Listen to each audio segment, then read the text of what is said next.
Dios los bendiga, soy el pastor Gilberto Gutiérrez de la Iglesia Bautista Oro de México DF. Me da mucho gusto saludarlos en este lunes 25 de septiembre de 2017.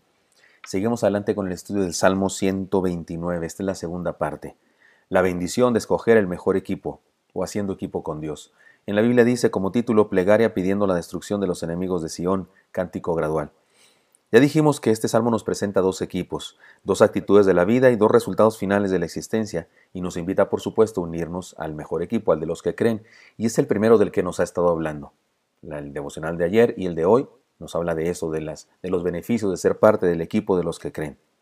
También nos habla de un pueblo en cuya historia hay sufrimiento, dolor, tribulación, pero por supuesto que en medio de este sufrimiento, de esta tribulación, hay victoria. De hecho, esta es la enseñanza de hoy.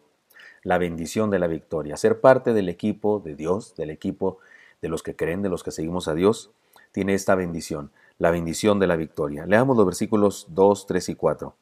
Mucho me han angustiado desde mi juventud, mas no prevalecieron contra mí.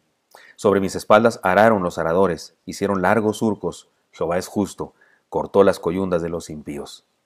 En esta porción del Salmo se insiste en el sufrimiento del pueblo, por eso a alguno le puede parecer difícil encontrar victoria en esto, porque hay sufrimiento. Recordemos que ayer hablamos de la bendición del sufrimiento con propósito. Pero ahora una vez más abordamos el versículo 2, donde encontramos una palabra de victoria. Mas no prevalecieron contra mí, dice el salmista. Y después de hablarnos de nuevo del dolor, ahora con una metáfora muy gráfica, dice, sobre mis espaldas araron los aradores e hicieron largos surcos. Esta es una parábola de sufrimiento, sin duda, muy gráfica, pero nos vuelve a hablar de victoria cuando dice, Jehová es justo, cortó las coyundas de los impíos. Esta expresión puede referirse a ser liberado del mal, de los perseguidores, pero también puede significar que a los malos les cortó su poder, les cortó sus músculos, les cortó sus capacidades para destruirnos o hacernos mal, que al fin de cuentas es lo mismo, victoria nuestra sobre el mal. El asunto es que la bendición de la que nos habla, de la victoria, es de la victoria. Sin embargo, debemos entender que la victoria debe ser entendida desde el punto de vista de Dios. Si ayer hablamos de sufrimiento con propósito, debemos entender que la victoria no está ausente de sufrimiento. Así que les propongo que analicemos este asunto de la victoria a la luz de las enseñanzas, no solo del Antiguo Testamento, sino de toda la Biblia, para entender bien este pasaje. Y particularmente les propongo analizar un versículo bíblico del Nuevo Testamento que nos ayuda a entender lo que es la victoria según Dios. Y para ello les comparto este versículo entonces, que se encuentra en Romanos 8:37, que dice así: Antes, en todas estas cosas, somos más que vencedores por medio de aquel que nos amó. Y nótese que no dice somos vencedores, triunfadores, dice somos más que vencedores. Más que vencedores es una sola palabra en el idioma original del Nuevo Testamento. No son dos palabras, en realidad son tres palabras en español, ¿verdad? Más que vencedores. Pero en el griego es una sola palabra. Ser vencedor, pero es una sola palabra. Se trata del griego hipernikao y podría traducirse como supervencedor. ¿Le suena hiper? Hipertensión, tiene que ver con alto, con superior. Bueno, pues supervencedores, entonces es lo que significa esta palabra. Y nos confronta con la necesidad de obtener o de vivir una victoria más allá de lo que son los parámetros del mundo. ¿De qué se trata? Les explico. Por ejemplo, llegar en primer lugar en una carrera sería ser vencedor. Cuando Usain Bolt, que ya se retiró, ¿verdad? Y esta última carrera que tuvo, no ganó el primer lugar, pero cuando Usain Bolt llega en primer lugar, en realidad es un vencedor, solo un vencedor, punto. Nada más es vencedor. No es más, es solo un vencedor. Terminar los estudios con la mejor calificación sería ser un vencedor. Este venció, este ganó, obtuvo el primer lugar, mención honorífica. Le dieron la posibilidad de dar el discurso en la despedida de los alumnos. Ser el hombre más rico del mundo sería ser un vencedor en una competencia de riquezas. Ganar la votación de una elección para gobernador o presidente de un país sería ser un vencedor. Ganó. ¿Quién ganó la votación? Fulano de tal. Obtener un trabajo en medio de miles de postulantes sería ser un vencedor. Pero punto. Pero el texto dice que en Cristo somos más que vencedores. ¿Qué es eso? ¿Cómo puede ser alguien más? ¿Cómo puede ser alguien un super vencedor? Un supercampeón.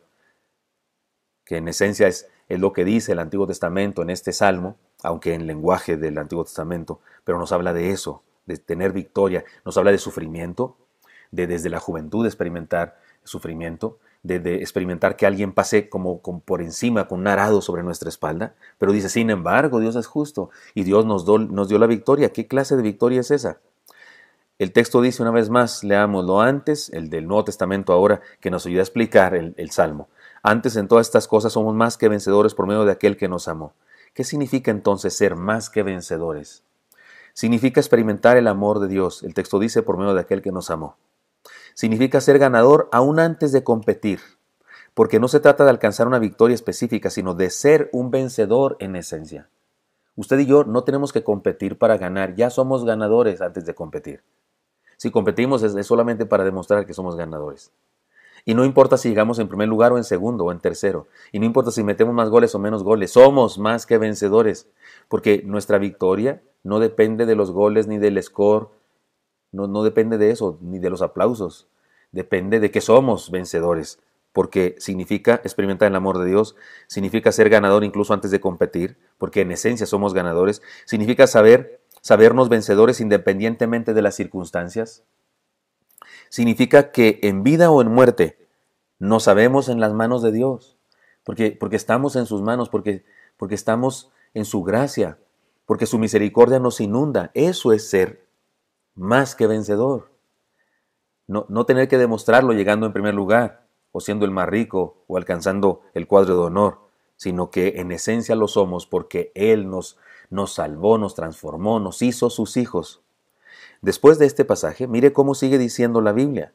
Ya leímos, el texto dice, antes en todas estas cosas somos más que vencedores por medio de aquel que nos amó. Es el versículo 37, pero mire cómo sigue diciendo el apóstol. Por lo cual estoy seguro de que ni la muerte, ni la vida, ni ángeles, ni principados, ni potestades, ni lo presente, ni lo porvenir, ni lo alto, ni lo profundo, ni ninguna otra cosa creada nos podrá separar del amor de Dios que es en Cristo Jesús, Señor nuestro. Eso está clarísimo y hermosísimo. Podríamos traducirlo, parafrasearlo muy libremente de la siguiente manera. Por lo tanto, no me queda ninguna duda de que ni huracanes, ni crisis económica, ni enfermedades, ni malos gobiernos, ni el periodismo sin ética, ni la discriminación o intolerancia religiosa, ni los contravalores del mundo, ni un terremoto, ni los falsos profetas, ni el reto de la vida, ni la realidad de la muerte, ni lo de antes, ni lo de después, ni lo de ahora mismo, ni alguna otra cosa nos podrá alejar de la gracia de Dios en Cristo y su misericordia, que son las manifestaciones de su amor por nosotros. Si alguno de nosotros necesita estar absolutamente en paz, necesita tener dinero, necesita no tener problemas, necesita tener gente que le da pleitesía para sentirse vencedor, entonces no lo es. Pero cuando usted y yo nos sabemos más que vencedores, nos sabemos triunfadores bajo cualquier circunstancia, entonces no somos solo vencedores, somos más que vencedores. El salmista sabía bien esto. Reconoce que lo han angustiado a él y a su pueblo desde su juventud, porque habla de su pueblo, habla en singular, pero habla de su pueblo entero. Y reconoce que han pasado por encima de ellos como un arado de dolor. Sin embargo, Dios le ha dado la victoria. Esa es una victoria según Dios. Una victoria que no depende de circunstancias, sino depende de su gracia y de la esperanza que tenemos en Él y de que estaremos con Él un día. Una victoria según Dios, es decir, la victoria verdadera. El día de hoy, el mundo llama triunfadores a cantantes de rock que mueren por una sobredosis de droga. El mundo llama triunfadores a empresarios que obtienen millones en ganancias. El mundo llama triunfadores o ganadores a galanes o modelos que consiguen miles de fotos. Y tristemente, algunos cristianos incluso llaman triunfadores a líderes que llenan grandes auditorios y visten ropa de los mejores modistas del mundo. Pero el Señor llamó más que vencedora a una viuda que dio su ofrenda con una moneda la más pequeña que existía en su tiempo, pero dio todo lo que tenía. El Señor llamó más que vencedor a los muchachos que en el templo cantaban alabanzas, mientras Él discutía con los religiosos de su tiempo. La Biblia llama vencedores a los que murieron por la fe, como Esteban y a muchos otros. Así que tengamos cuidado de los conceptos del mundo. Vivamos la victoria según Dios y seamos súper vencedores. Vivamos la victoria en Cristo, la victoria de experimentar su amor, la victoria de estar seguros de su gracia derramada sobre nuestra vida, de su misericordia, la victoria de saber que un día estaremos con Él, porque eso nos convierte en supervencedores, la victoria de experimentar esto en medio de cualquier circunstancia. Espero que esto sea útil para usted y me encantaría encontrármelo el día de mañana. Hasta pronto.